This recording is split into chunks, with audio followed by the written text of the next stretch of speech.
How to send cash on Cash App. If you want to send cash on Cash App, it's fairly simple to do so.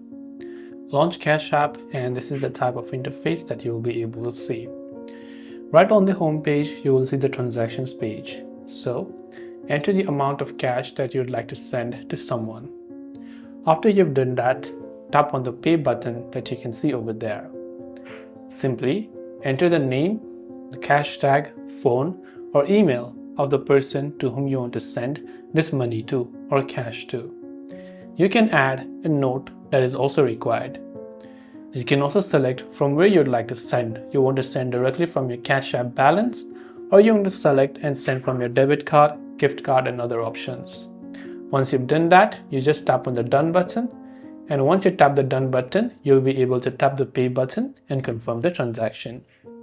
This way you can go ahead and then basically send cash on Cash App.